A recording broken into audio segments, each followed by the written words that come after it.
It's already 6 p.m. I will wait for a couple of minutes and let's see if people join. Otherwise, I will start the session.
Okay, I will start the session now.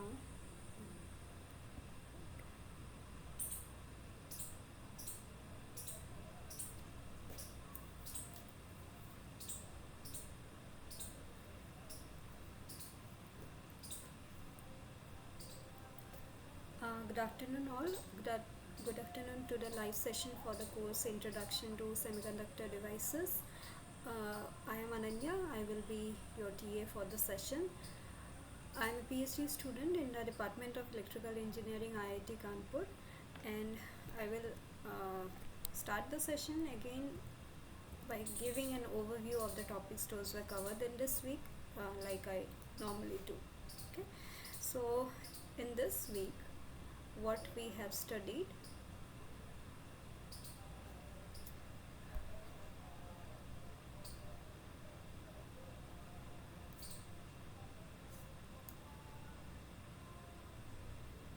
So this week was about p-n junction.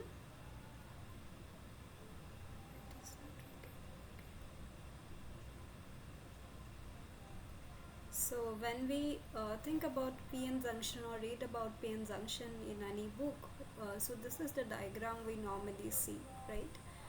This is a representative diagram. So this is p side and this is n side.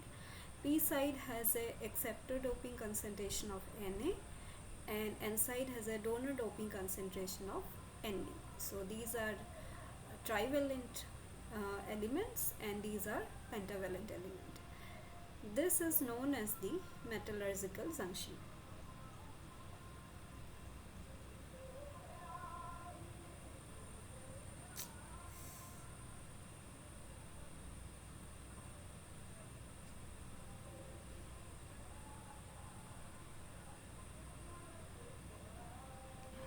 Okay, and this metallurgical junction is very important for us, and I don't remember the person who said this, but there is the saying that junction is the device. So we will in this course, in this week, we will study about p-n junction. When we will discuss about other type of semiconductor devices, for example like BZT or in MOSFET, everywhere we will have junctions, and whenever there is a junction, there is some changes in the properties, some way we can modulate our carrier, like flow, current, all these things, and junction is important to us, and that is why in semiconductor we say that junction is the devices. Okay, um, only p-type semiconductor, only n-type semiconductor, that will not be useful for us that much, that will behave like a normal resistor, but because of the junction we get this rectifying kind of behavior. We'll study in the next week. p-n junction is the diode, right? We use it as a diode, it behaves like a rectifier. So junction is something important to us.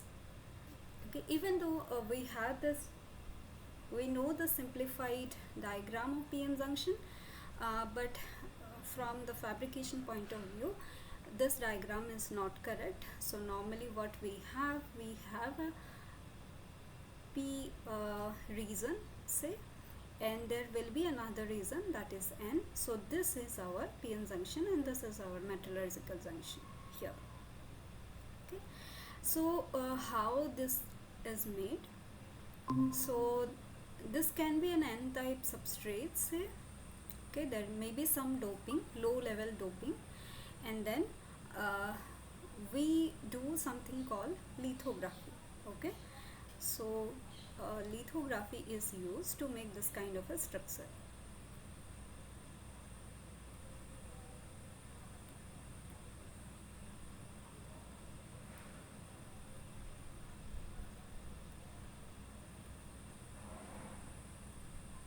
So very briefly, this is not a fabrication course. What is lithography? What we do, like how this is done, we will take a silicon substrate, okay, and then we will coat the silicon substrate with a chemical called photoresist. If you are not familiar with lithography, I'm just giving you a brief idea.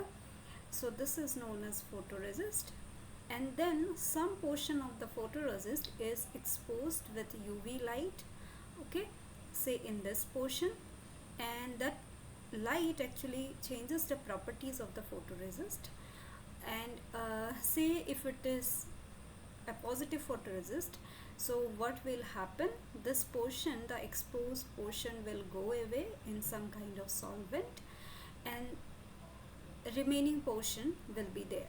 Okay, now this area is open, and then we do something called doping.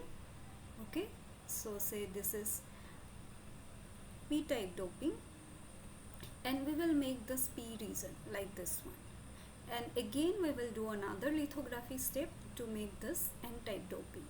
So this doping can be done by two processes, either by diffusion. You know what diffusion means. So this p-type dopant, say boron, those dopant will diffuse through the silicon, okay, at higher temperature, or we can do something called ion implantation.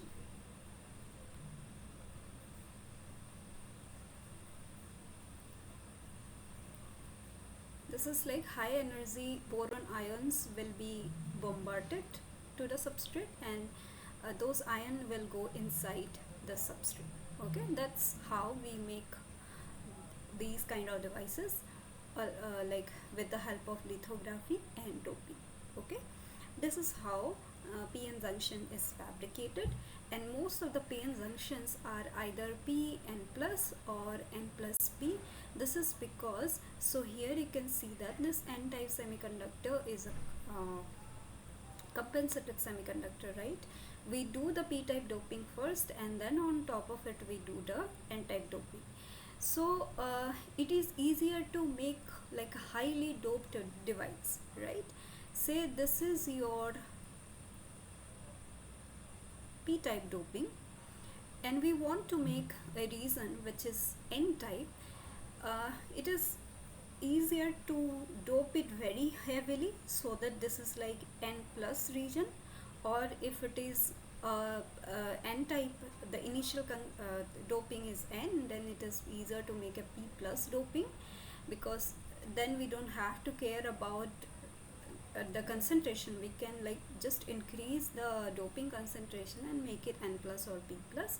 That is why most of the time for practical devices, instead of having equal concentration of Na and Nd, we have N plus or P plus doping. Okay, but for most of the calculations we will not use those. Whatever is given in the question is just use those. So this kind of, there are different types of PN junction. So this is one type, and this is known as abrupt junction. So types of PN junctions.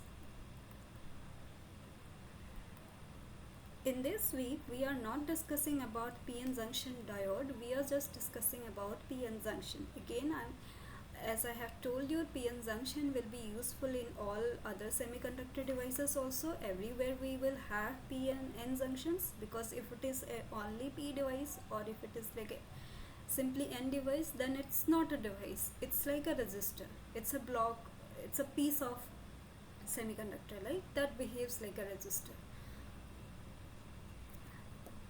So there are different types of PN junctions. The first one is abrupt junction.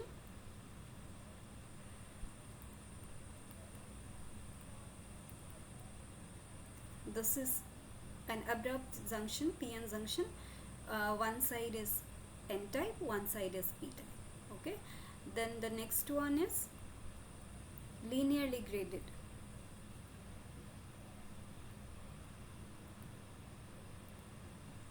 Right, where doping concentration changes linearly.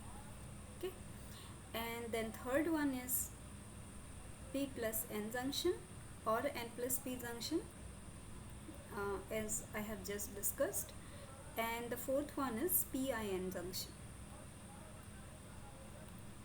Okay, there are certain advantages of PIN junction for certain applications, or mainly optoelectronic application we use PIN junction.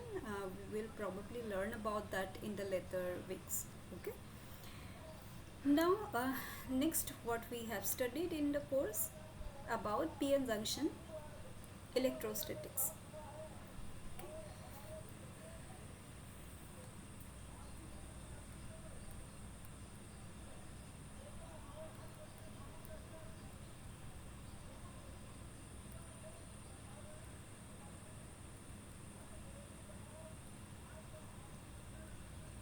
We are considering only about electrostatics. That means we are not considering about movement or carrier flow, all this in this week. Okay, in the next week we will discuss about that. So what happens in PN junction? As soon as the junction is created, whether you consider this picture or this picture, as soon as the junction is created, what happens? So let's take this diagram. So holes will diffuse in this direction because the hole concentration is low towards N side, and electrons will diffuse in this direction due to the diffusion law. Okay, when holes diffuse towards the n region, that will leave behind negatively charged acceptor ions. Okay, when electrons will move from n side to p side, that will leave positively charged donor ions. Now these are fixed charge. Okay, these are ionized acceptors and ionized donors, but they are fixed in the lattice point. They are not moving, so they are not contributing to any current. But because of this charge distribution, now we will have an electric field in this direction. Okay, now this electric field opposes the flow of holes from p side to n side, because now in the n side there is these positive charges, holes are also positive, and it also opposes the movement of electrons from n side to p side, because these are negatively charged acceptor ions. Okay, these are not moving.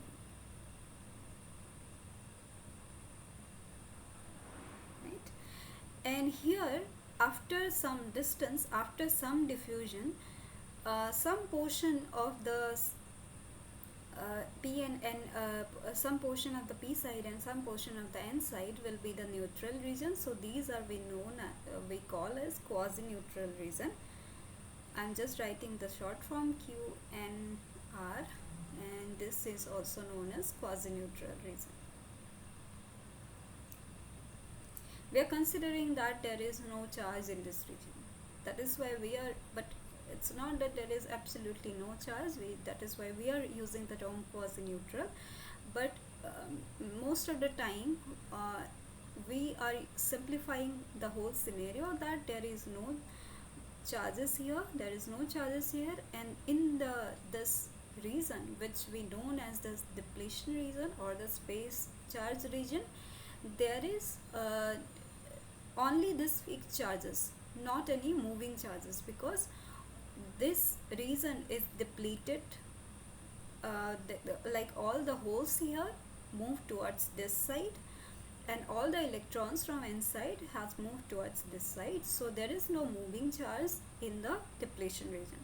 These are approximations, it's not that absolutely correct, but for simplification of the calculation and all the derivation, we take these approximations, and these approximations are nearly correct.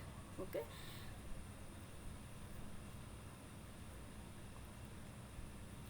so what happens, this is the equilibrium scenario. This induced electric field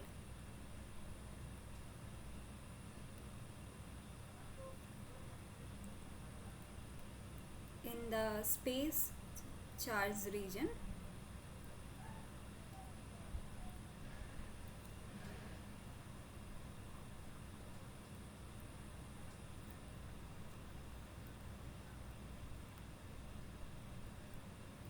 opposes the diffusion of electrons and holes. So now this equilibrium has reached. Some charges, some electrons and some holes move towards the opposite side. The electric field is generated that opposes the diffusion. Now this electric field is the induced electric field, or that produces a built-in voltage, so that no charge movements can happen without any applied bias. Okay, we can apply bias, that's how the diodes conduct current, but without applying any bias, without applying any external force, we don't have the flow of current, flow of charges. Okay, so this is known as the equilibrium. Nothing is moving, that is why we are saying that this is the p-n junction electrostatics. It is in static position. Okay, now let's see what are the different parameters under this condition, under this equilibrium condition. Okay, so we have the p-n junction. This is p side, this is n side, this is negative, this is positive. I am writing this, making this circle here, that means these are fixed charge. Okay, now what is the electron and hole concentration under depletion approximation? Okay, let's say this is our x equal to 0. We are denoting metallurgical junction position as x equal to 0. This is our x. We are saying that under depletion approximation, our space charge region or the depletion region is full of there is no free carrier. Okay, that means electron and hole concentration is 0. All the holes from the p side inside this region has moved towards the n region due to diffusion, and all the electrons from the depletion region of n side has moved towards the p side due to diffusion. Okay, before the structure comes under equilibrium condition. So our electron and hole concentration will be, this is p, okay, which is approximately equal to Na we are considering, and for electron concentration we are denoting it as a negative just because of the sign of electron. Okay, and this is say Nd. Okay, we are considering 100% ionization of the donors and acceptors. This point, this is the edge of the depletion region in the n side. This we call as xn, and this is we call as minus xp in the p side. Okay, this is our 0 point. How the fixed charges look?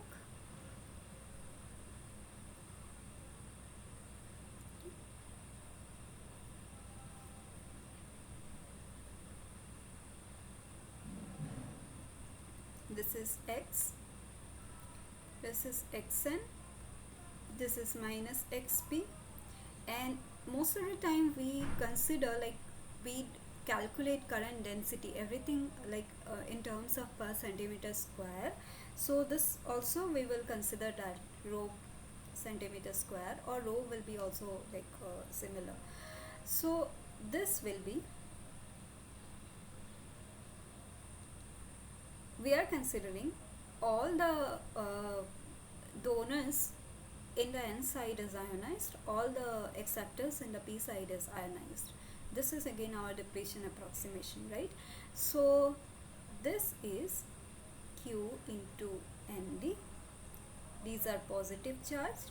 Okay, and this is our q into minus q into Na, this is our negative charge. Okay, next we'll learn about a very important relation. This will be very useful in all kinds of semiconductor devices, that is Poisson's ratio.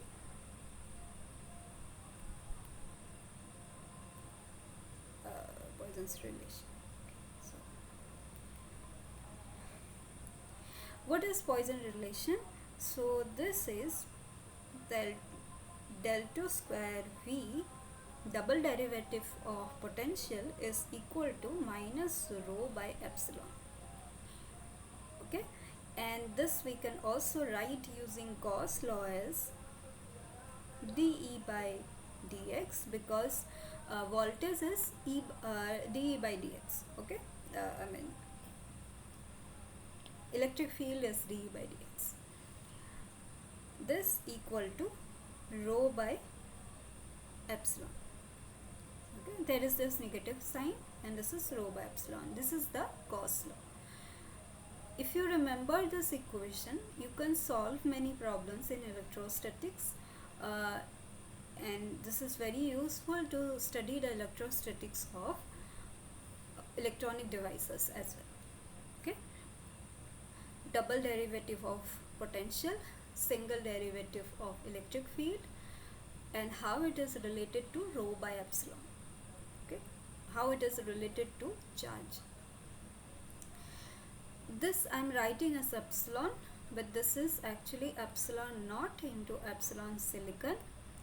I'm using the general expression. If it is silicon, then we will replace it with epsilon silicon, and epsilon naught is the free space permittivity, which is 8.85 into 10 to the power minus 14 farad per centimeter, and epsilon silicon is 11.7. You should remember these few numbers like epsilon silicon and epsilon silicon dioxide. We will study about MOSFET there. It will be useful.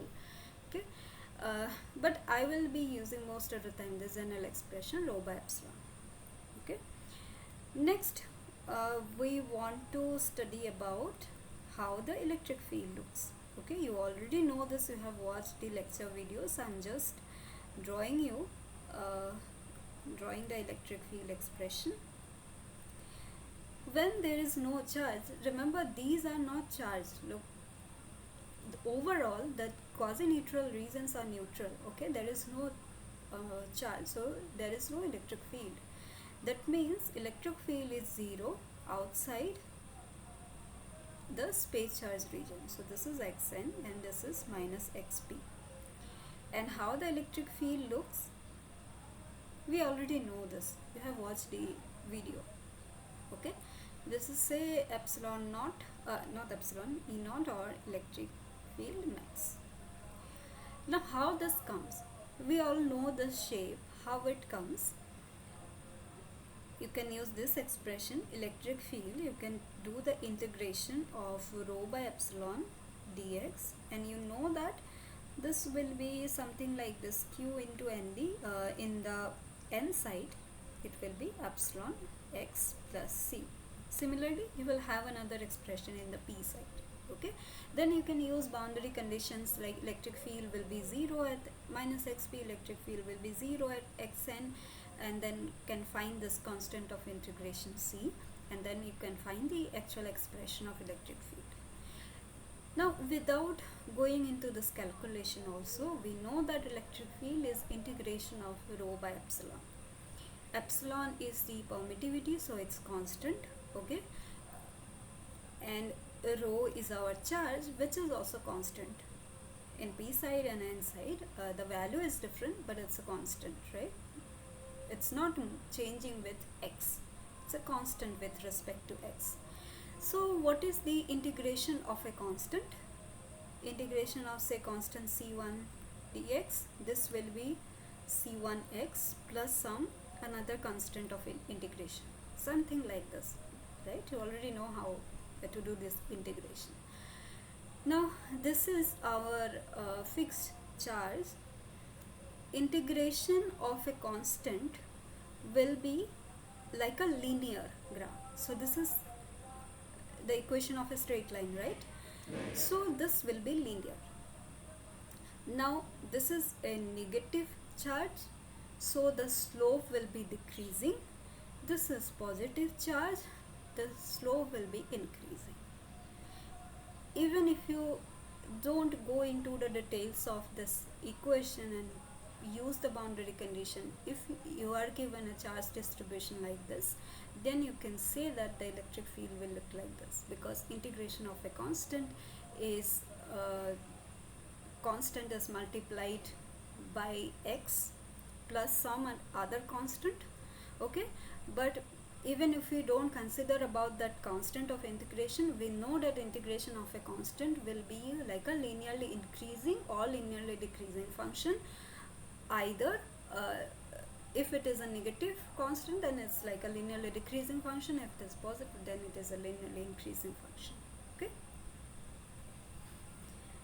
Next, what we learn about this built-in function, built-in potential.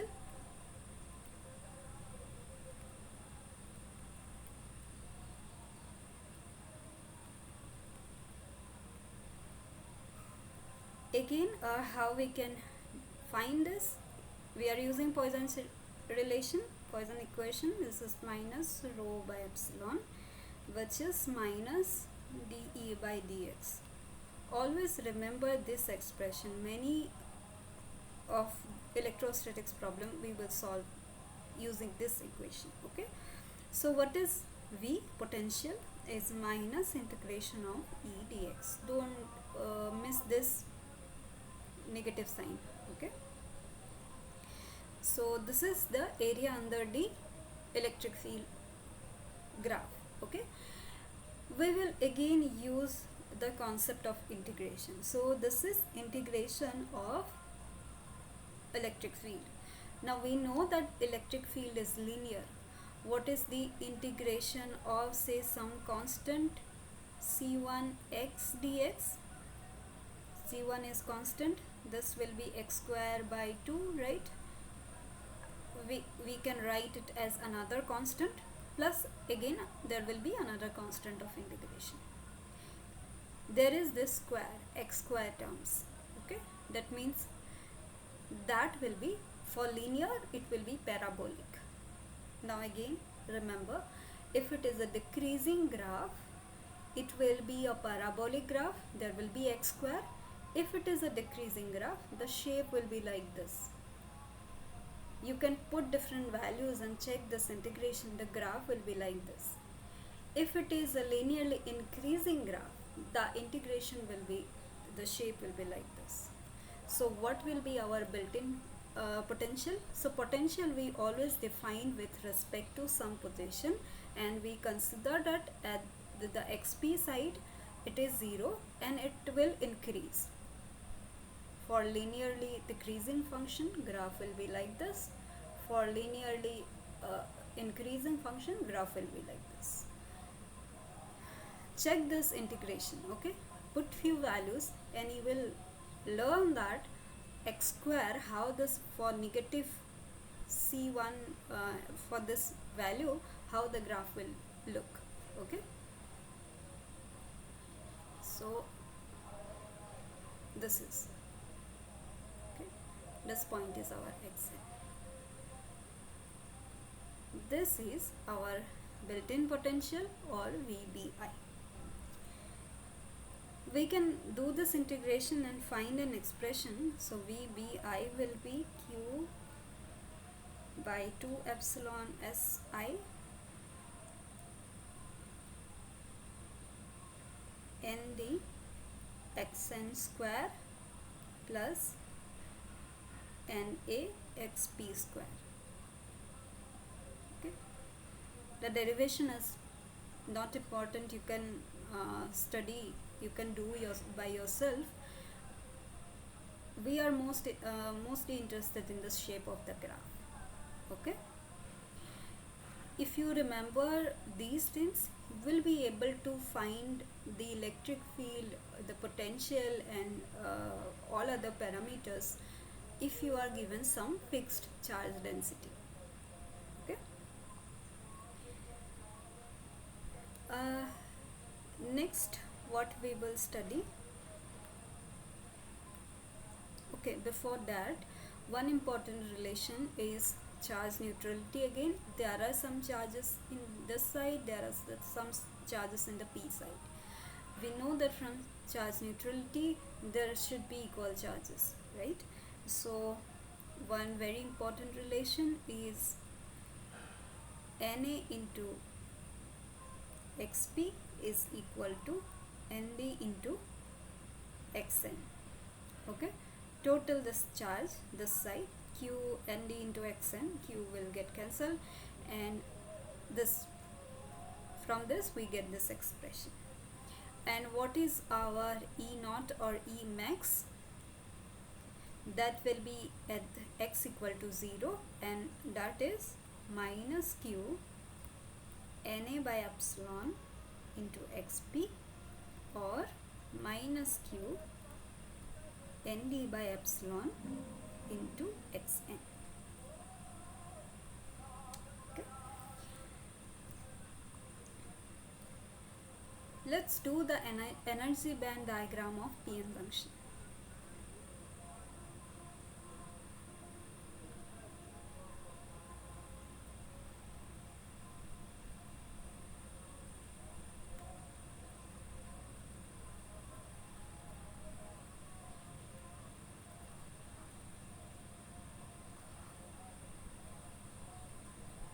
First we will do the draw the P and N side separately.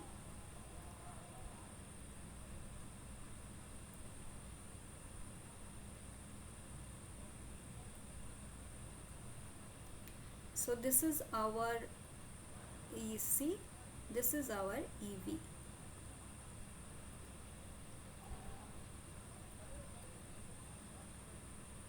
Okay. This is the intrinsic level, that is in the middle of the band gap. Okay. In P side, we know that the Fermi level will be closer to the valence band. So let's say this is our Fermi level. In N side, Fermi level will be close to the conduction band. So this is our EF. This difference is known as Q phi P, Fermi potential, and this is Q phi N. Okay, phi N and phi P we already know. This is KT ln of ND by Ni or Na by Ni. Okay, so this is for P type, this is for N side. So when we keep this P and add this P and not add, like connect this P and N side together, and we form the metallurgical junction, and some holes will move, some electrons will move. After some time equilibrium will reach, there will be no flow of electrons and holes due to the induced electric field, right? Under that condition, under equilibrium,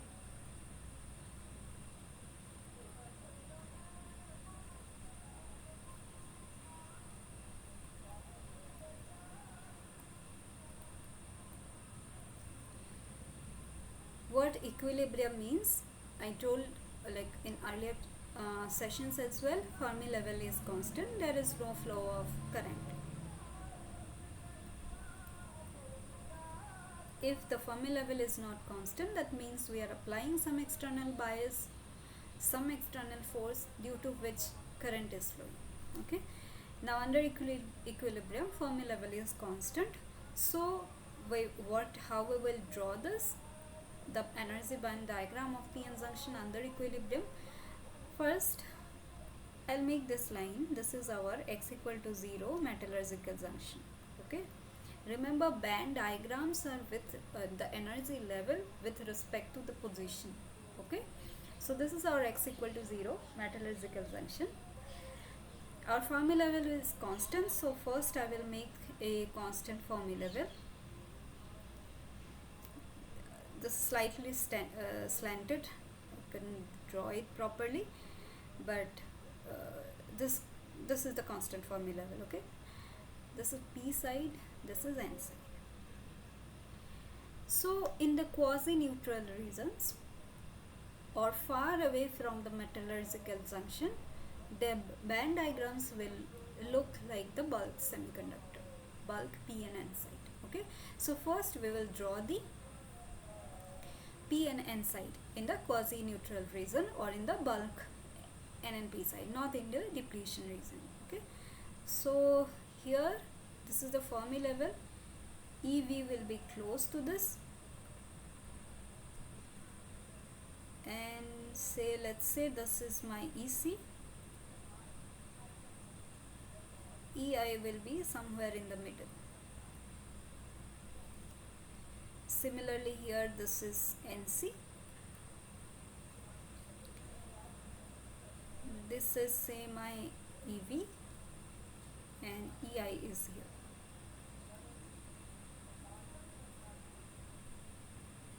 Okay,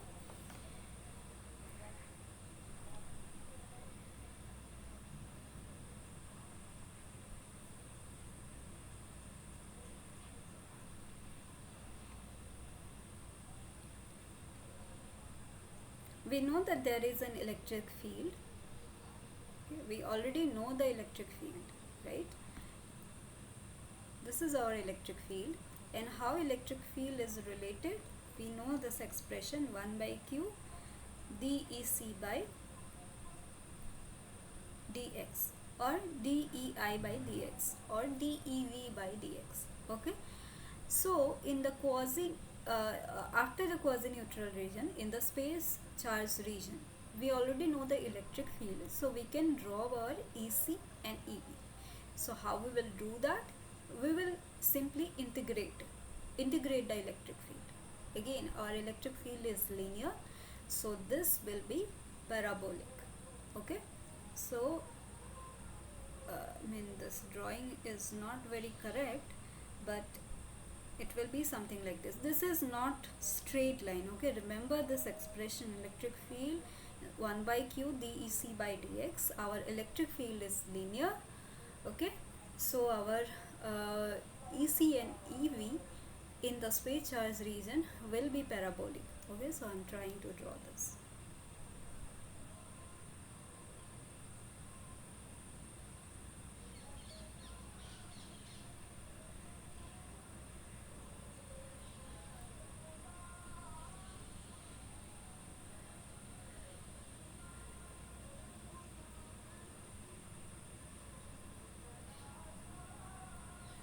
Okay, so this is our energy band diagram for p-n junction under equilibrium, right?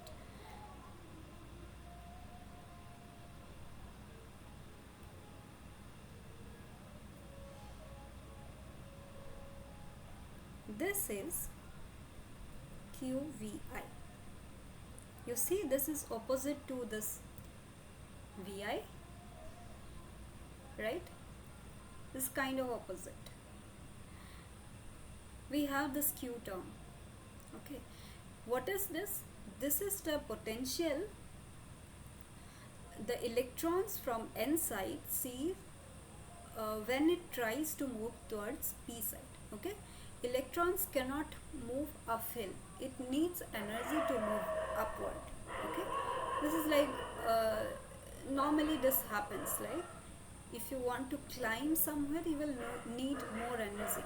So electrons can't go like up here in the p side, and this is because of the induced electric field. Okay, this q term, so this is like negative, and that's why this is opposite. Okay, this is the built-in potential. So electrons see this potential and cannot move from n side to p side. Similarly, hole energy, you remember hole energy increases in this direction. So holes can move towards uphill, like upside, but it cannot move towards downside. To higher energy cannot move easily. Okay, the hole will needs energy from somewhere else to move towards downside. Similarly, electrons will need some energy from outside to move upward. Okay, that's why we apply bias voltage, that actually reduces these with this potential. Okay, and then only electrons from n side can move towards p side. Okay, so holes cannot move downward, and this is the potential that holes see from p side to n side. Okay, now what is this potential? This is equal to, so this is q phi p, and this is q phi n. This VVI is sum of this q phi p and q phi n. Okay, so I'll write it here.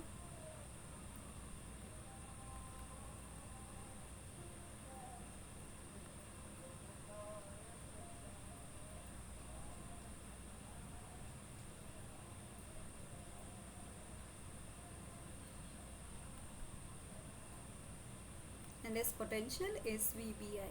I hope it is clear. Just be careful with the Q and the sign of Q, and that's how it is changing. Okay, you can practice few times, then this sign will be clear. Now we are more familiar with VBI in terms of Q phi P and Q phi N. So we know that EI minus EFP is equal to KT ln of Na by Ni, and EFN minus of EI is equal to KT ln of Nd by Ni, right? This is our Q phi Fp, and this is our Q phi Fn. Okay, so our Vbi will be sum of this Kt by Q. So this plus is equal to Q Vbi, so that is why this Q is coming. Ln of, when it is plus ln something plus ln, so that will be multiplied, so that is NaNd by Ni square. Okay, we are more familiar with the expression of Vbi as this one, right? I hope till now things are clear. If you have any doubt, you can ask.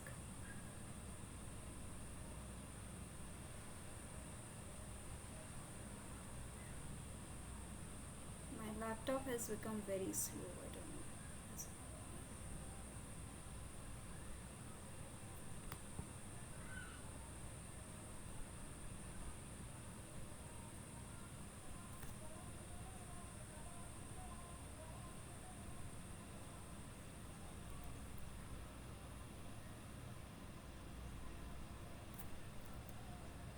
One important thing here that was discussed in the class, in the lecture videos, we have discussed about the maximum and minimum value of Vbi.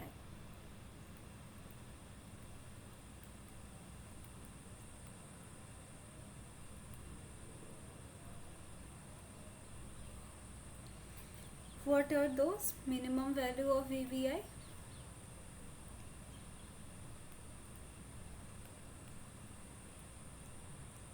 Is 0, right? If this is like a constant, like same material, that will not be very useful, so forget about that. And maximum value of Vbi, what will be that?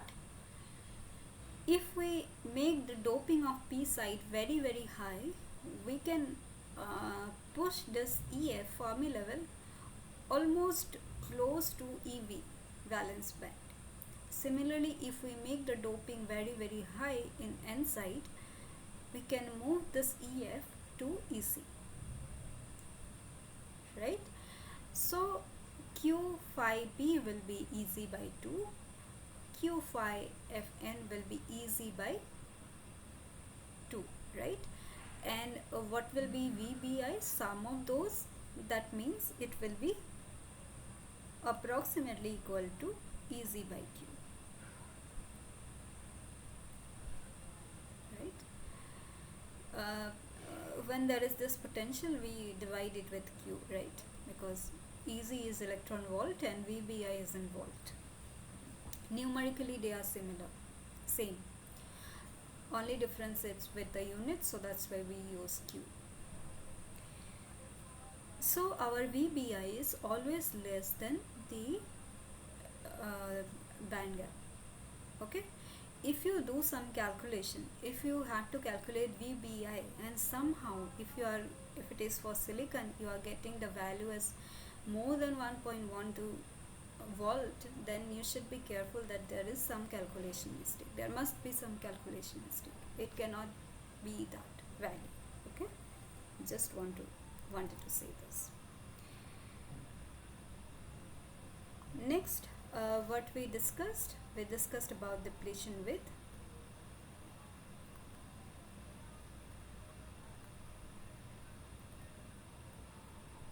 Okay, what is the depletion width? This is our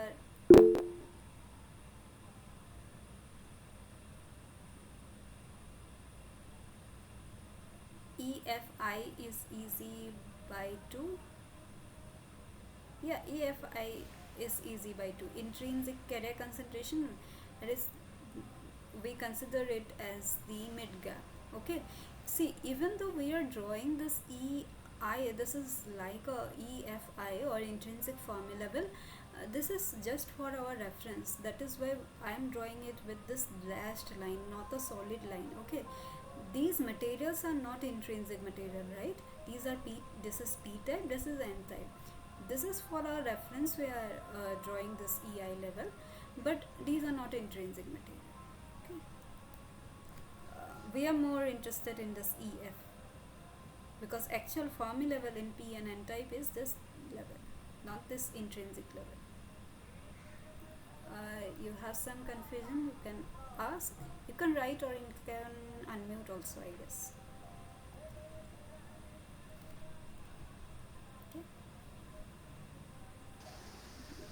Hello? Yeah, you are audible. Yeah. Uh, the thing that I wanted to know is it is Eg by 2, right? Why is the conduction band bending? Because if conduction band is bending, then the conductivity is going to increase, right? Energy band gap is going to increase, so conduction band, if it goes up, the energy band is going to increase, right?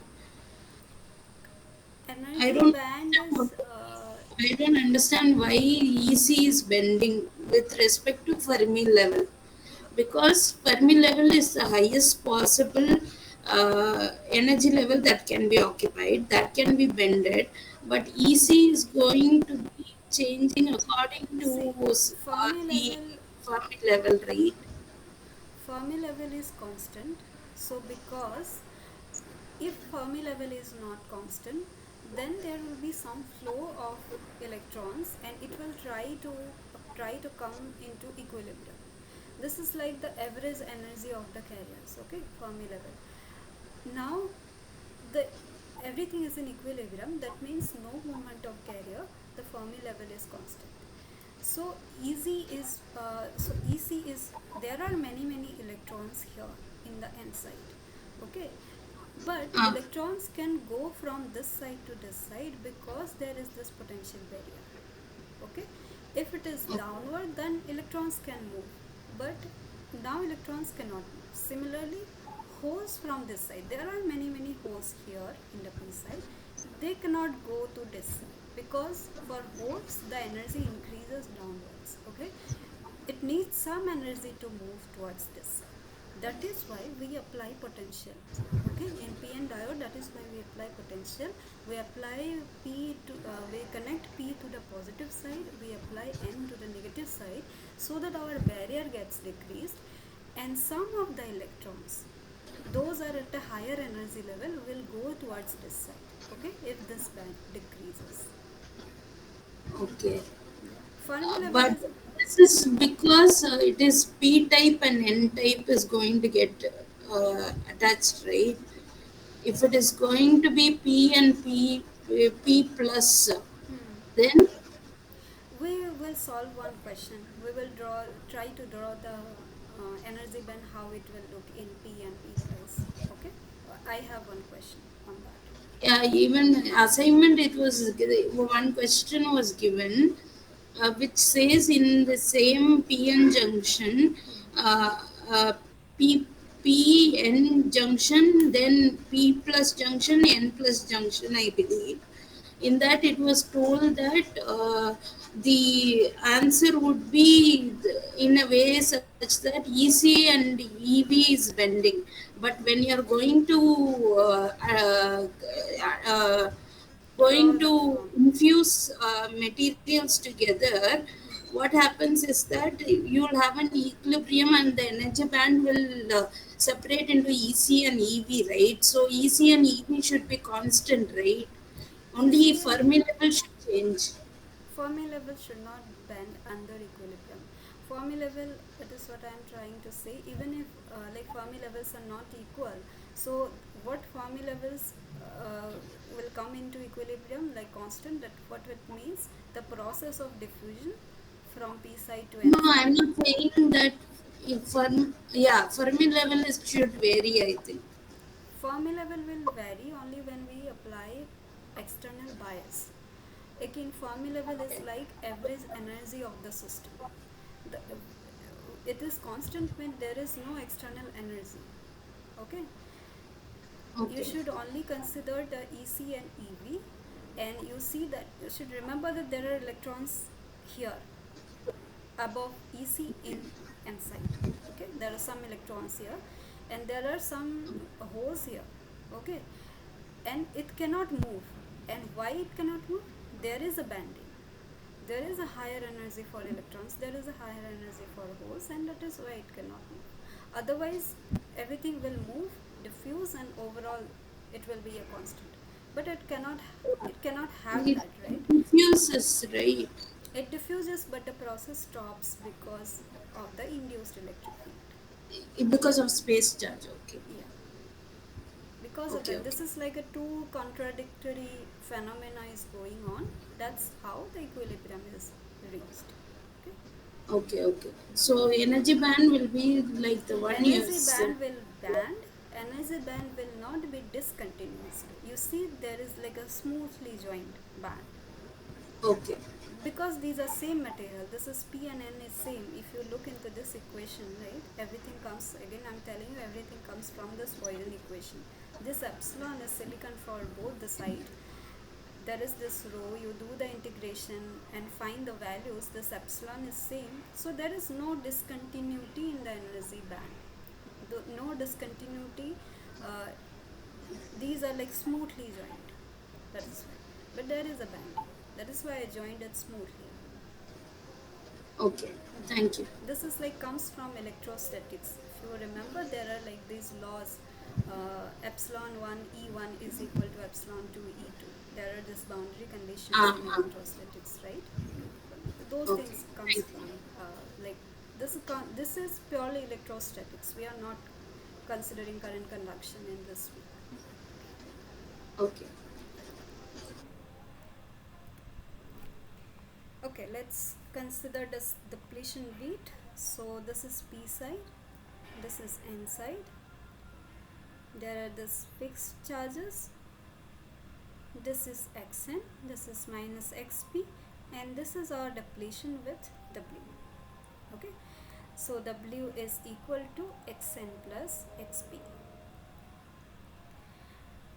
We already know this equation.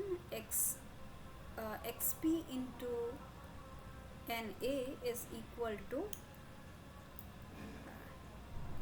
Xn into Nd. This is from charge neutrality. Okay, there should be equal charges on both the sides.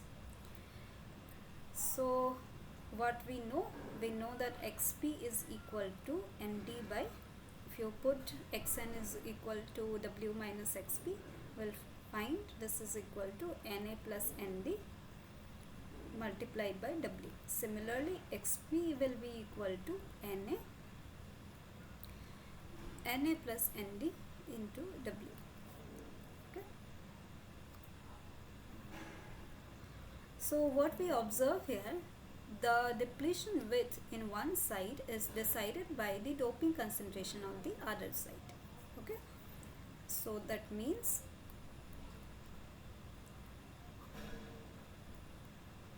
higher the doping,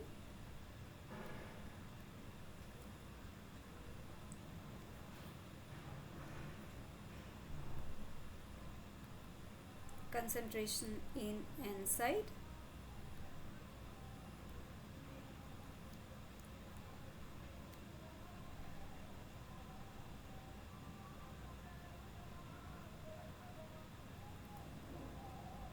depletion region will be higher in P side and vice versa. Okay. If you want to make a very small depletion region in N side, what you will do, you will make the doping concentration in P side very high. Okay. So we know the expression of depletion width, we can do the derivation because it was not discussed, so I'm also skipping it. Anyway, the derivations are not important. That much you can check any book and find this. So the expression for depletion width is square root 2 epsilon by q. Again I am writing epsilon, this is epsilon naught into epsilon silicon if we are talking about silicon p-n junction, multiplied by Na plus Nd by Na into Nd VBI. Okay, say we have a charge distribution like this, xn, xp, this is our rho. Say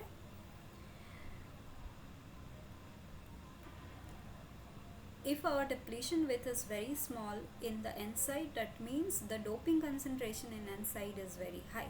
Okay, so our xn is very less due to Nd very greater than Na, and in this case our width W will be almost equal to xp. We will use this assumption, I mean not the simplification, many cases when our Nd is very greater than Na or Na is very greater than Nd. Okay.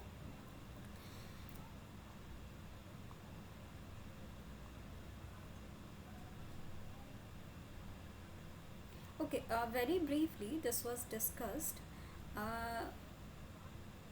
If we consider this is our metallurgical junction and say this is our space charge region, and earlier we considered that our N and P is completely zero in this depletion region, but actually how it happens, so this is our Na, and in the P side, so this is our P side, this is N side, so in the N side whole concentration will be Ni square by Nd, right? So this will be some value here. Okay, it gradually decreases, it's not that it is completely depleted. And similarly, if this is our Nd, the electron concentration in P side is Ni square by Nd, it also gradually increases. Okay, this we are considering as depletion region.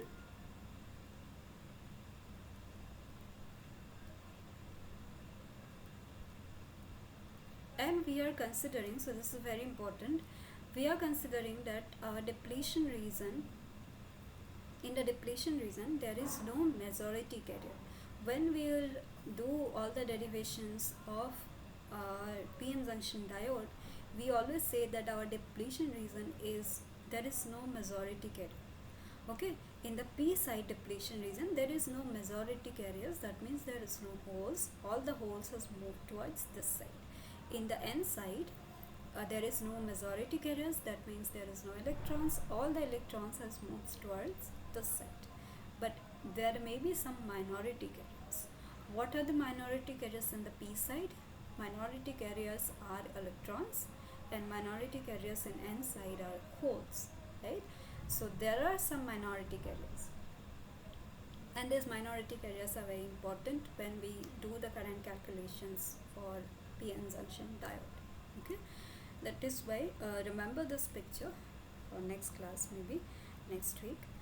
And similarly, our space charge region actually not like a straight line, but this is more like a, it has this kind of a shape. My drawing is not proper, so just to get the idea. Okay, so this is rho.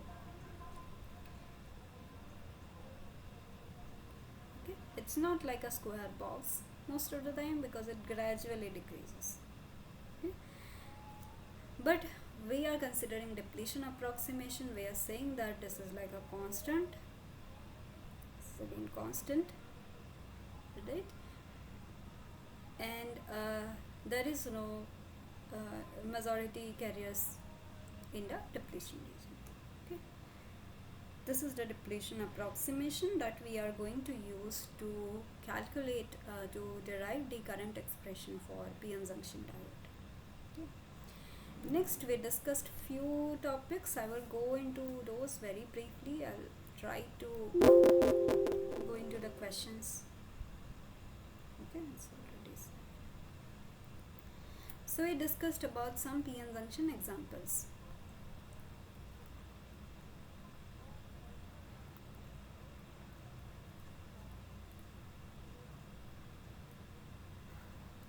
First one is one-sided junction.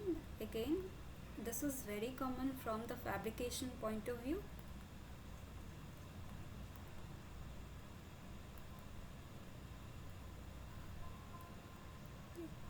Say it is Pn plus junction. That means Nd is very greater than Na, and we have this kind of a charge distribution Xn minus Xp. This is slow. Okay. And W is approximately equal to Xp. We can take this for our calculations. Next is linearly graded junction.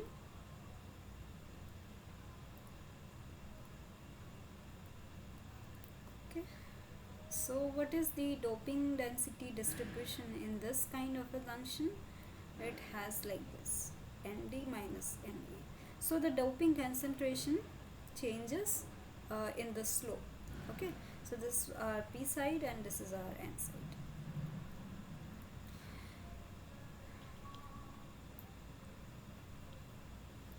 Nd increases towards the n side. Okay, so this is Nd minus Na. Okay. For linearly graded junction, the space charge region looks like this. How we can get this kind of a space charge region? You can check any book, or you can watch the lecture videos again if you don't remember. It has a shape like this. Okay. Most of our calculations, most of the time, we will use abrupt junction or one-sided junction. Okay, there may be, I don't know if there is any question on linear graded junction in the assignment or not, but most of the calculations we will use this. And to again determine the electric field,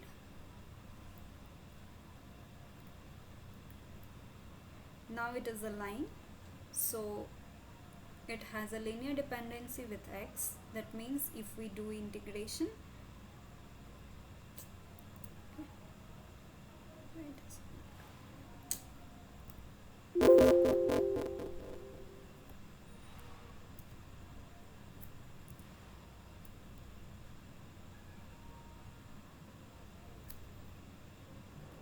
then our electric field will be parabolic like this. Okay. This xn and xp is same, that is equal to W by 2. So in the electric field there will be this, I'm just writing the expression to show you that because this is linear, there will be x square term in the electric field expression. Okay, integration of x is x square. Similarly, potential will be again integration. Okay, integration of this, so there will be a q root term. Okay, that was not discussed in the class, so I will also skipping this. Next is PIN junction. We will probably discuss about this later. I don't know like how the course will go. So in this case we will have this kind of a charge distribution. So this is the intrinsic region, and there is this positive charges and there is this negative charges. Okay, this is the intrinsic region, so this is low. This is some x naught, this is minus x naught, and this is minus xp, this is xp. Okay, again if you do the calculation using Poisson's equation or Gauss law, the electric field will be like this. Okay, everything you can solve using Poisson's equation in electrostatics. Okay,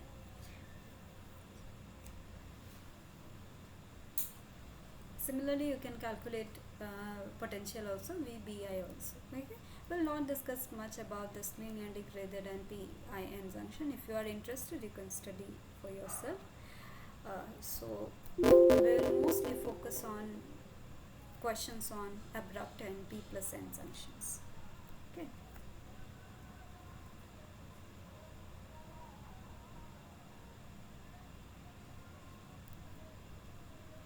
so I was actually keeping the question that you asked like previously, how to make for PP plus or N plus junction at last, but since you have asked, let me give this question first. Okay, I'll write the question. So this was asked in GATE 2018. So the question is,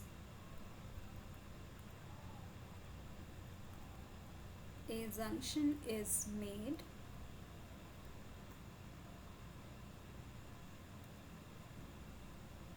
between P silicon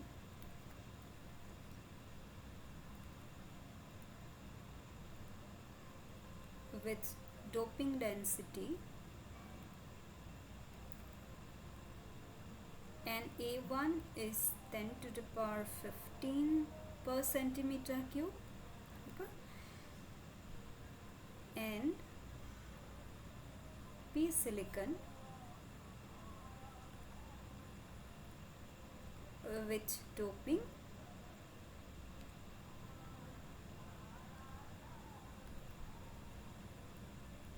and A2 as 10 to the power 17. Both are P type, but there is a difference in doping density. That means our energy band diagrams will be different, and because of that we will see a potential. Okay, given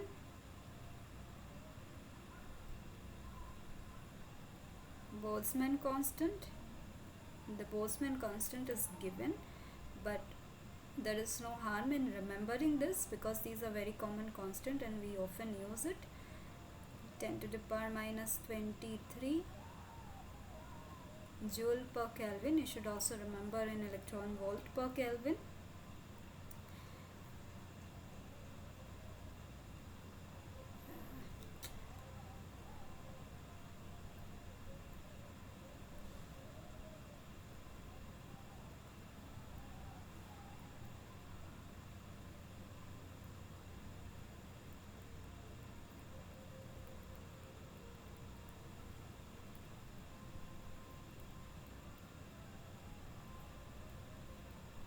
At room temperature,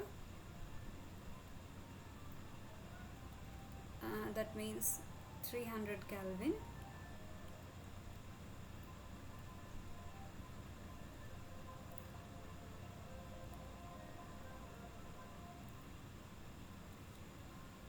the magnitude of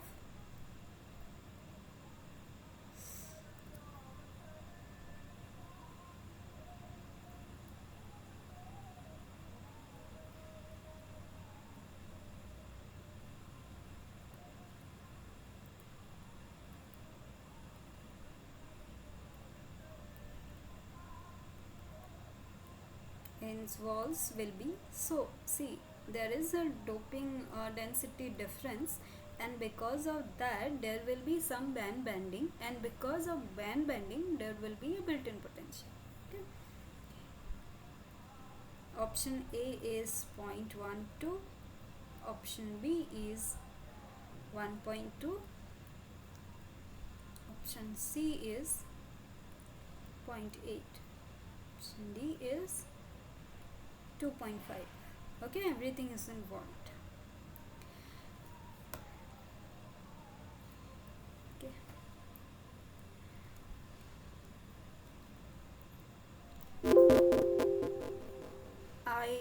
you are asking questions like this. Okay, now how we can solve this? As I told earlier also, energy band diagram is very important for us. In this course we are talking about semiconductors, so we draw the energy band diagram all the time. Okay, so I'll try to solve it using energy band diagram. We have two kinds of doping density, 10 to the power 15 and 10 to the power 17, and it is silicon. Okay, so roughly I will draw this. Say we have this side that has a doping density 10 to the power 15 and this side has a doping density 10 to the power 17, right? This is my EC. My diagrams may not be like exactly to the scale, but you will get an idea how we can solve this question. This is EC, this is EV. Okay, so the band gap is same, the same material, it is silicon. There will be some EI again I am drawing it as a dashed line. These are not intrinsic material, but we are drawing it for our reference. These are p-type silicon. Okay, p-type material, so Fermi level will be close to EV. Now we know that Fermi level will be close to EV, and how much close it will depend on the doping density. Higher the doping density, the Fermi level will be more close to the valence band edge, EV, right? So this is 10 to the power 15. Say here in this case our Fermi level is, say here, this is 10 to the power 17. So for this case Fermi level will be closer to EV compared to this side, right? So this is our EV. So the equations will be,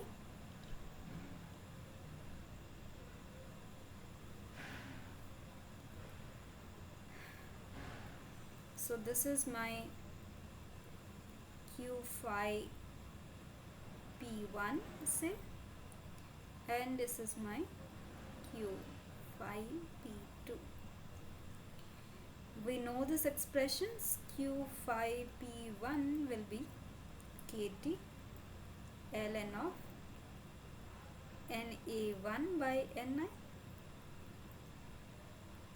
Q phi P2 will be KT ln of Na2 by Ni. Okay. Now we will make the connections, we will make the metallurgical junction. Okay. When we make the junction, there will be non-equilibrium because the Fermi levels are not equal, but the semiconductors will try to come into equilibrium. The Fermi level will be constant, there will be movement of charges, there will be diffusion, all these things, right? Let's not worry about that. We will consider that everything is in equilibrium. In the question it is not given that we are applying some external wires, so we are considering that our semiconductor, our junction is at equilibrium. There is no current flow, that means our Fermi level is constant. So how we will draw it? First I'll make the junction, I'll make the constant Fermi level. Okay, this is my EF. Remember, away from the junction the energy bands will be same, like quasi-neutral region. In the bulk region everything happens near the junction. We are not considering the junction yet, we are considering away from the junction. So I'll draw that. This will be my EV in this side. This is 10 to the power 15 side and this is 10 to the power 17 side. And this will be closer, right?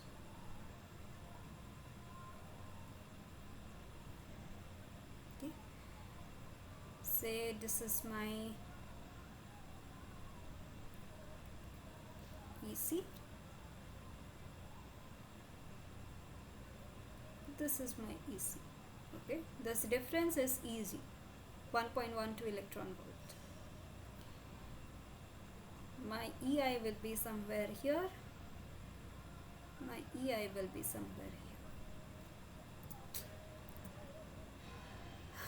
I will smoothly join the EC, smoothly join the EV, because electric field, whatever the built-in electric field or induced electric field, that is 1 by Q dEC by dEV, and electric field we calculate from Gauss law, that is dE by dx is rho by epsilon. Our epsilon is same on both sides. Okay, that is the epsilon of silicon.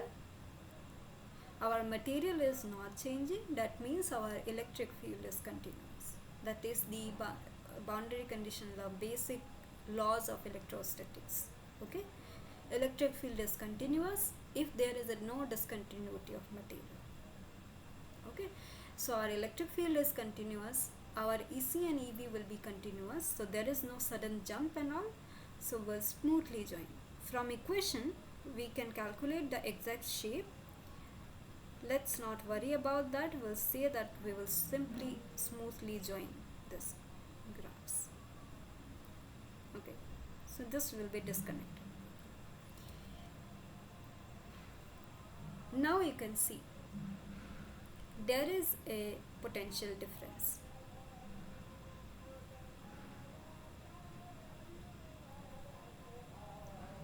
Right? The potential difference, because it is a p-type semiconductor, I will show here for the whole side. See, this is 10 to the power 17 from the graph energy band diagram. Now you can see this is 10 to the power 17. There is higher hole concentration in this side, so holes should move towards this side, right? But holes from this side here cannot move towards this side, because hole energy will increase downwards and holes cannot move downwards because there is an energy barrier for the holes, right? The picture is very clear for electrons. We say that electrons cannot move from here to here because it has to kind of like a jump to move towards this side. Similarly for holes, holes from this side have to move like a jump to higher energy to move towards this lower concentration side. They cannot move from this side to this side. So that is the built-in potential. The potential that the holes from this side are same. Okay. Now what is this VBI?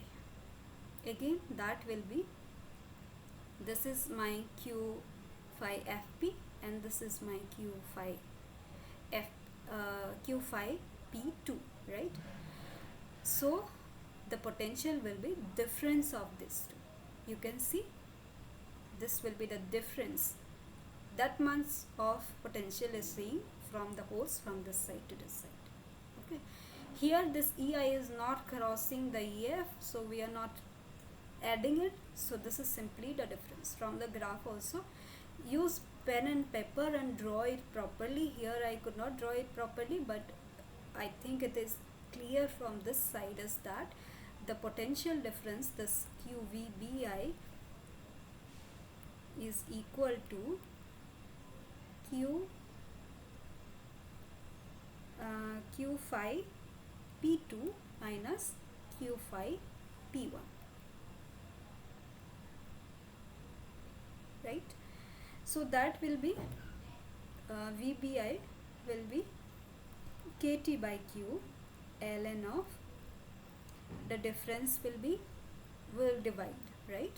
So that will be Na2 by Na1. Okay. Now you can, if any kind of junction is given to you, Pn plus N plus P, Pp plus Np plus whatever the junction, draw this diagram like this. Okay, first draw the energy band diagram separately. If it is given that it is equilibrium or no applied bias condition is given, Then draw the constant Fermi level. Draw the energy band diagram as it is away from the junction, and then smoothly join the EC and EV and EI, because if the material is same, there cannot be any discontinuity, okay, of EC and EV. And find out the difference between how much the band is bending based on the Fermi potentials. This phi P or phi N is known as the Fermi potential. Okay. Now let's calculate this. So this is, I'm just writing directly 0.05 kT, value is given, Q, everything is given, Q, you don't have to, don't put Q here, because as I told you that numerically built-in potential and this difference is same, only because these are electron volt we write as QV, VBI, okay. So this is 0.025, this is in volt, okay.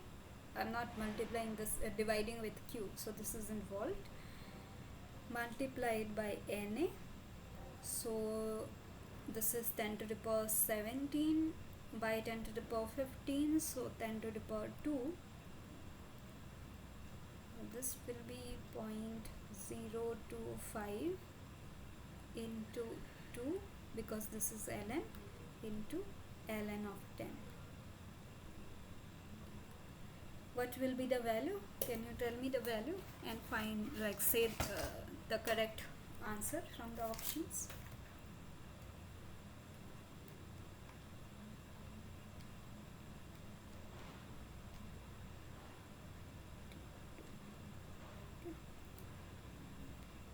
So this is 0.115 volt. So I'm just looking at the option, so that is close to this first option, right? So because I can say it's approximately 0.12.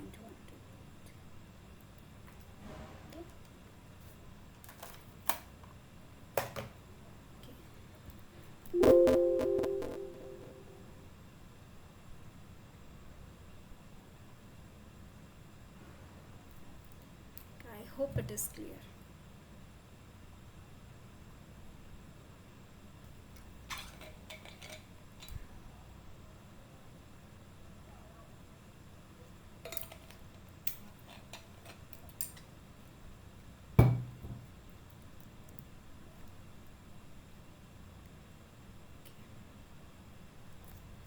Let's try few simple questions, and I am expecting answers from your side. Okay, let me write down the question first.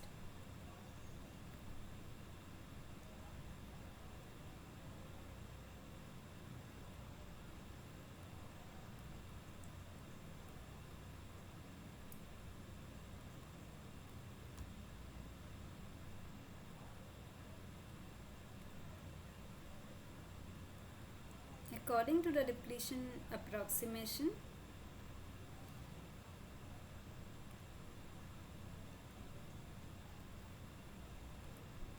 what primarily constitutes the electric field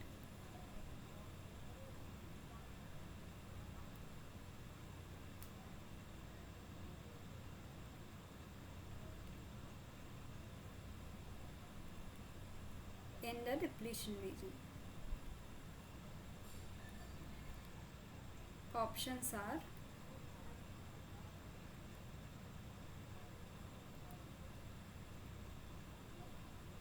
free electrons and holes,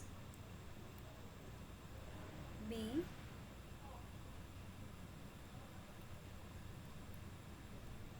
neutral atoms, C,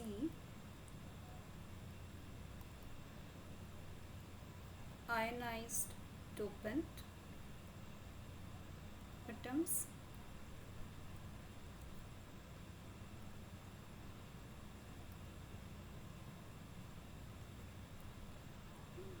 both free carriers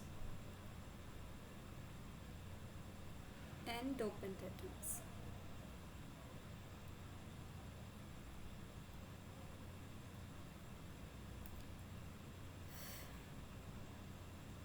So what is the correct answer? As per the depletion approximation, how the electric field is generated? That's option C. Yes. So answer is C. So according to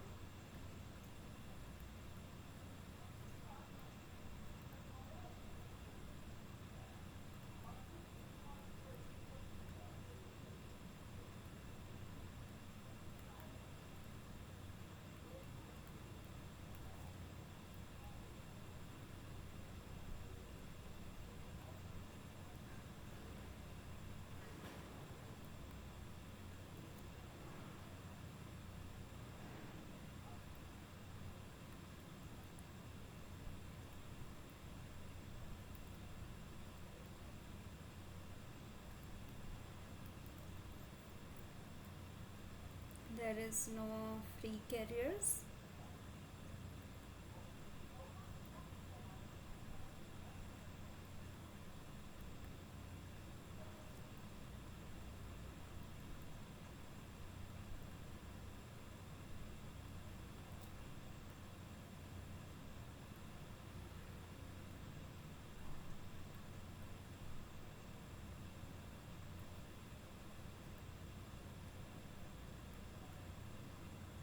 Okay, because we are considering that there is no free carriers in the depletion region. That means all the donors and acceptors are ionized, and these are fixed charges, and they create the built-in potential or the built-in electric field.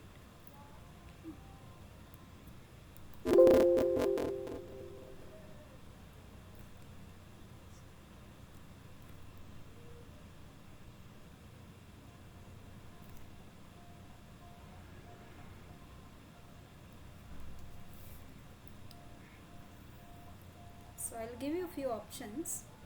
The question is, identify the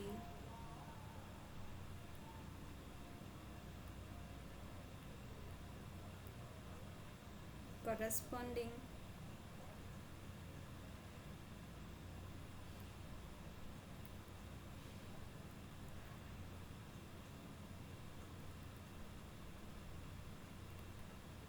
charge distribution of P plus N junction.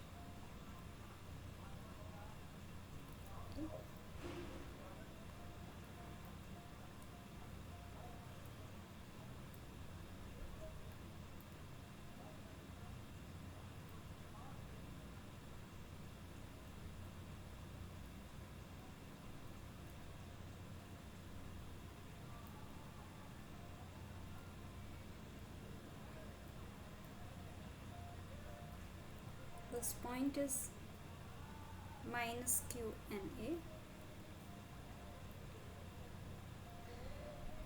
B is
so what is the correct option? Option A is B.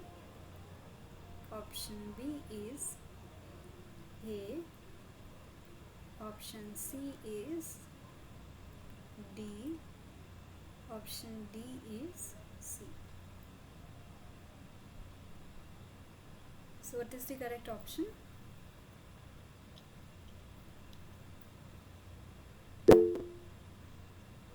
Yeah, you can explain. Can you explain n plus, because it is p plus n plus? I didn't understand. N N value, plus. yeah. Pn plus is n side is heavily doped. That means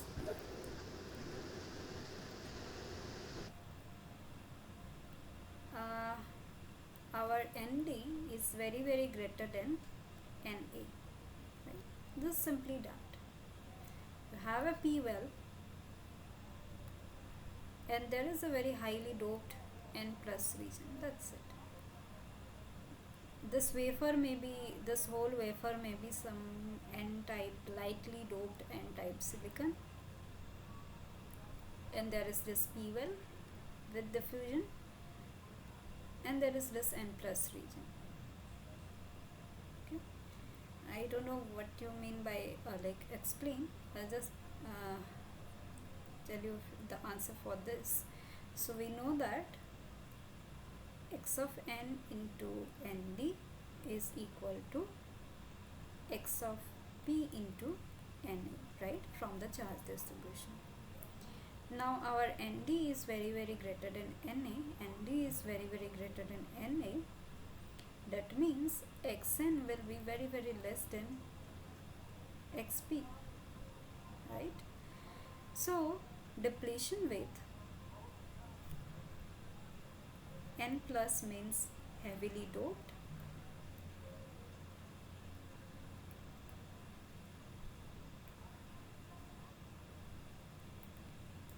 so that gives us narrow depletion. So what is the correct answer for this?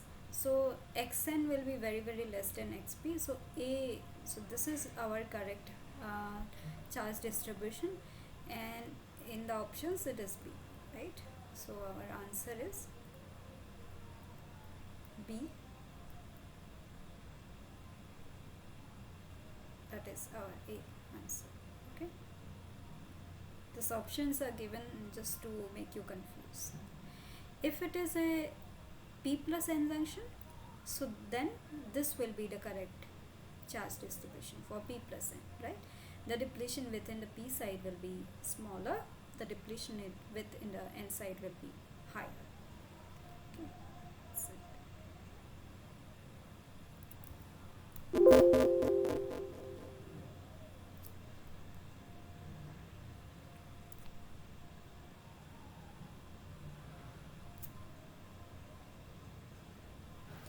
next question is similar. We discussed about charge distribution. Next is identify the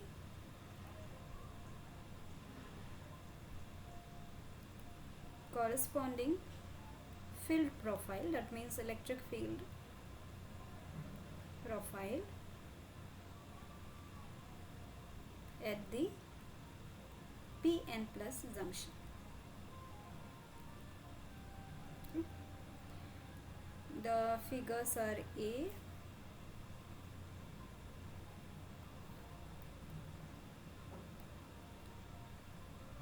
this is xn, this is minus xp, this is electric field that has a unit of volt per second.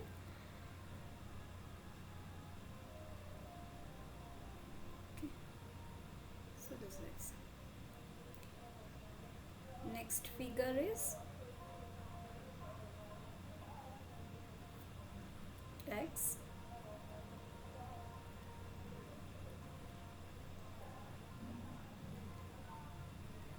xn and xp same, this.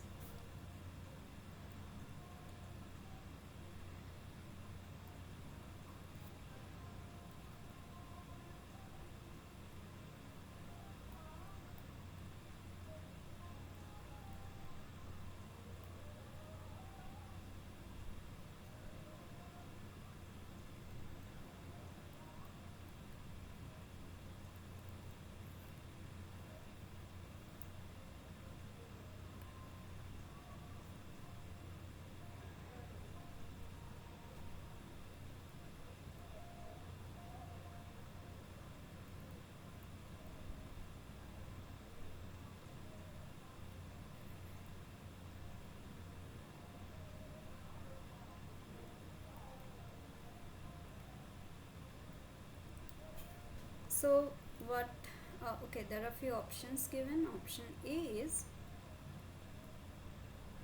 A, B is B, C,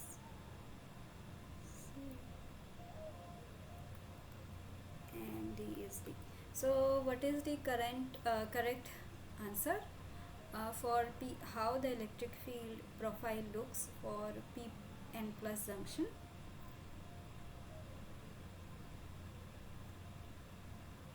Option A. Yes. This is very similar to normal PN junction, but we know that for PN plus junction, Xn is very small than Xp. Okay, and electric field decreases. That because of that, electric field decreases. Yes.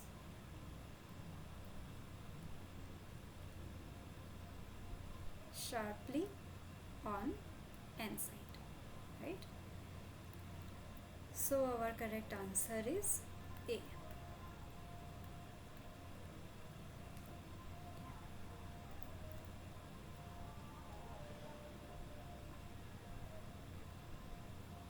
You already know how to find the electric field equation, and then you can put the values and find the exact electric field profile.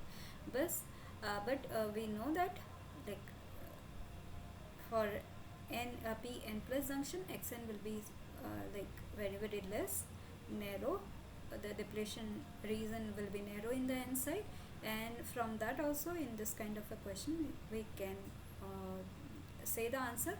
But if you want to determine the exact, say, peak electric field, exact xn and xp values, then you should know the doping concentration, and then we'll be able to draw the exact electric field profile.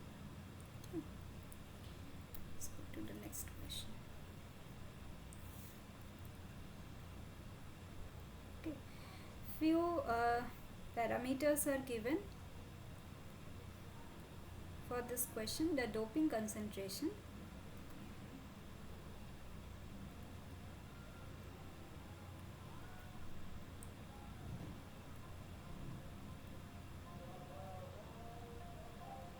in an abrupt PN junction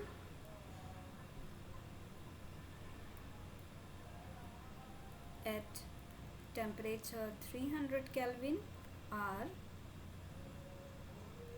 Na is given as 10 to the power 14 per centimeter cube, and Nd is given as 10 to the power 18 per centimeter cube.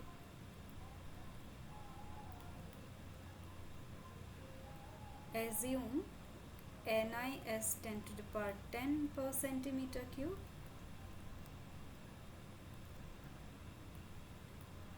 Kt by Q is 25 millivolt,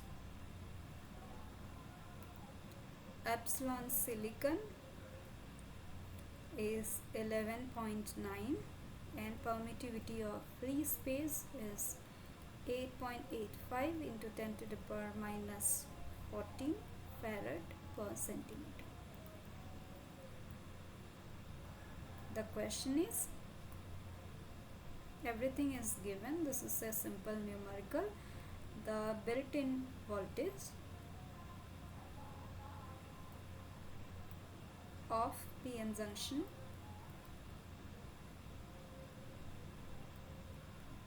is dash volt. The options are 2.1, 1.4, 0.7, 3.5.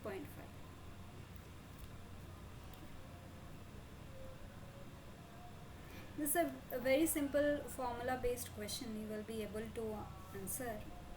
Okay. So what will be it? So the solution,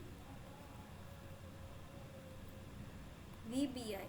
See, looking at the options, I'm just trying the method of elimination. Okay. many times in multiple choice questions we do that, right? We know that the built-in voltage, this is silicon PN junction, because Ni is given, that is in the range 10 to the power 10, so we know that this is silicon. And also permittivity of silicon is given. What is the band gap of silicon at 300 Kelvin? 1.12 eV, right? And we have already discussed that VBI, the built-in voltage, cannot be more than EZ by Q. That means VBI cannot be 1.12 electron volt. And there is only one option here, that is 0.7 volt. So that is the correct answer, but we will also calculate. So this is KT by Q, ln of NAND by Ni square. So this is 0.025 volt. Again, don't multiply Q here because this is given as volt, already in terms of volt, right? Ln of 10 to the power 14 into 10 to the power 18, Ni square is 10 to the power 20. So that will be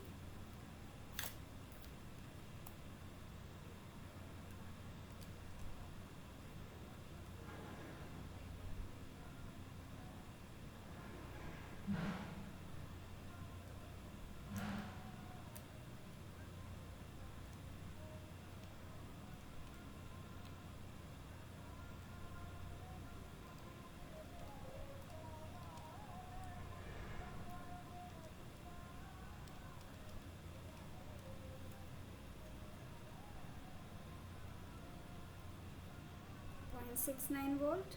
So this is approximately 0.7 volt. Okay, so our answer is C.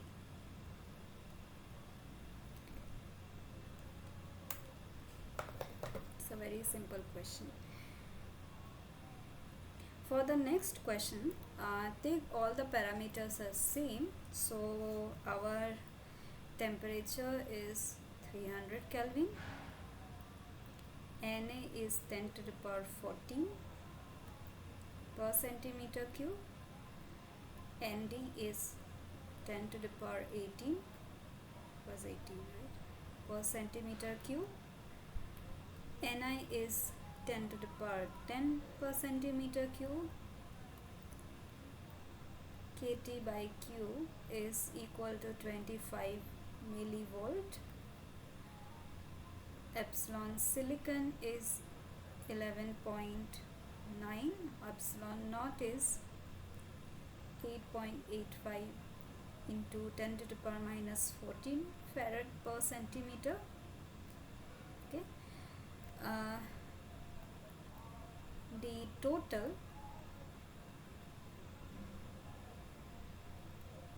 depletion width of the PN junction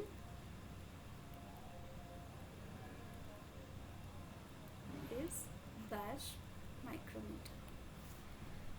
So I have to calculate in terms micrometer. So that is, options are A 0.12, B 3, C 12, D 24.5. So this is the typical range of depletion weight. Okay, let's solve this question together. Use pen and paper and solve this along with me. Okay, so we know the expression of depletion with W, that is, you should remember these equations: 2 epsilon silicon epsilon naught by Q, Na plus Nd, Na into Nd, VBI. So VBI we have already calculated. So this will be 2 11.9 .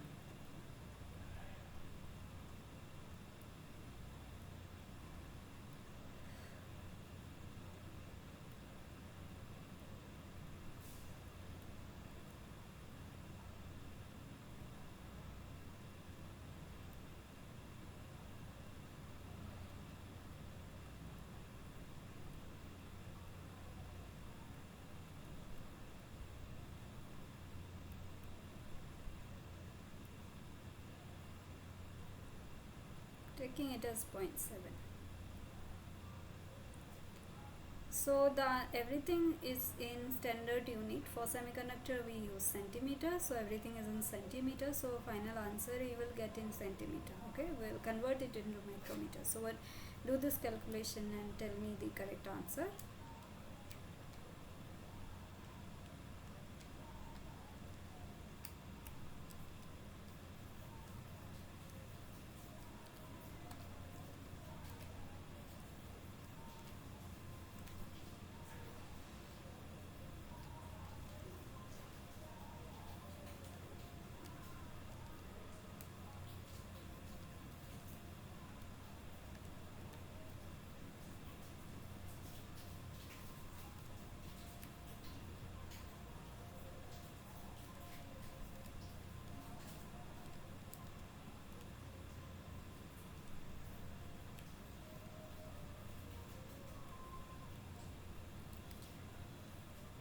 So this is 3.03 into 10 to the power minus 4 centimeter. So this is approximately 3 micrometer. So our answer is B. Okay. Now let's quickly do a calculation. We know here that Na is much less than Nd. So let's try to calculate. We know that our Xp is Nd by Na plus Nd into W. So this will be 10 to the power 18 by 10 to the power 14 plus 10 to the power 18 into 3. So this is, you can quickly check it, 10 to the power 18 divided by 10 to the power 14 plus 10 to the power 18 into 3. So this is 2.9997 micrometer. So what will be Xn? W minus Xp, right? So this is 2.9997 into 10 to the power minus 4 micrometer. You see, this is a very small value, right? And our Xn is approximately equal to Xp. Because our Nd is very high, our depletion width and P side is high. Okay, so if you see in the question, there is like a 4 order difference. This is 14 and this is 18. You can simply ignore the depletion width in one side. So this is a one-sided junction question. Okay.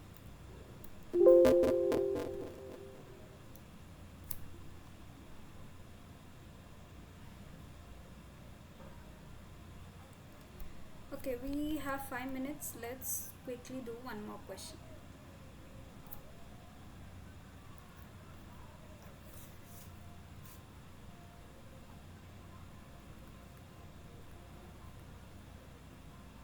Find the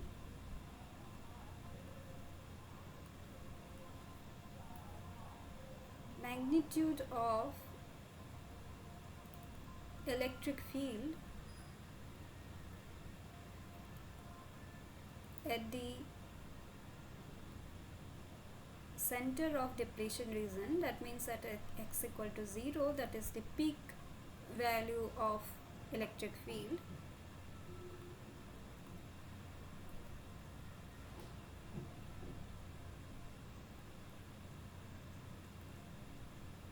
Silicon p-n junction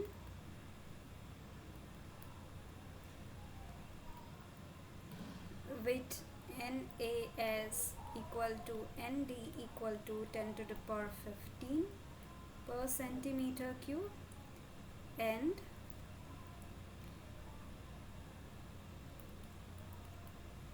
built-in potential of 0.6 volt. Take epsilon silicon is 12 epsilon naught, and epsilon naught is 8.85 into 10 to the power minus 14 farad per centimeter. Okay,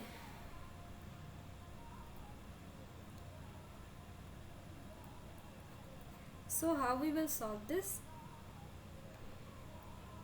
We know that electric field max or electric field at the mid of the depletion region is minus q Na by epsilon into xp, or q nd by epsilon into xn. Okay, here what is given? Na is equal to nd, that means our xn is equal to xp, that is w by 2. W is the depletion width. So let's first calculate depletion width.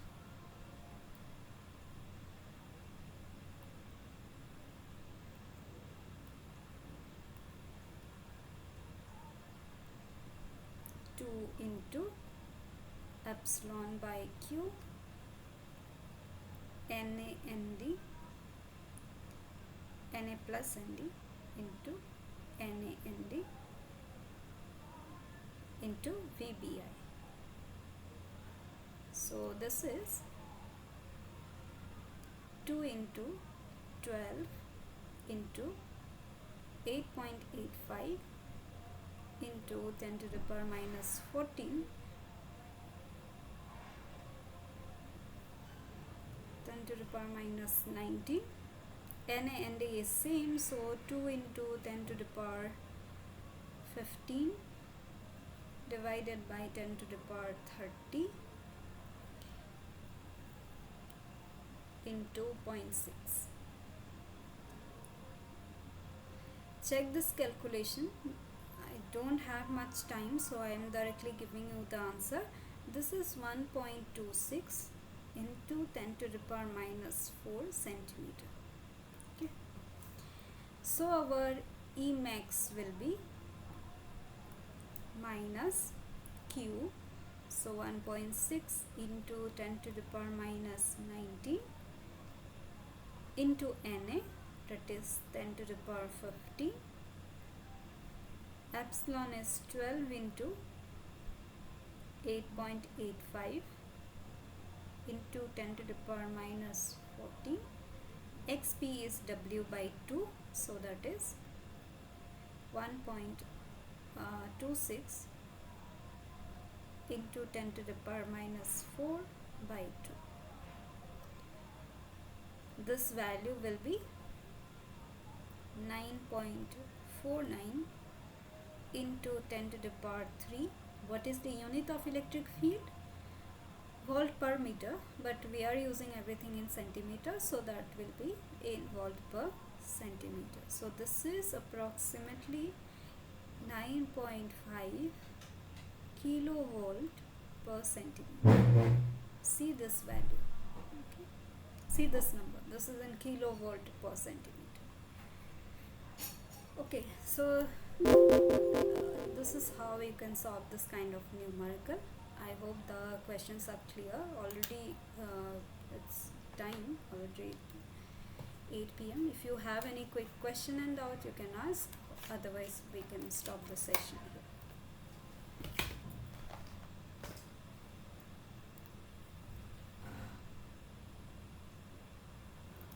You're welcome.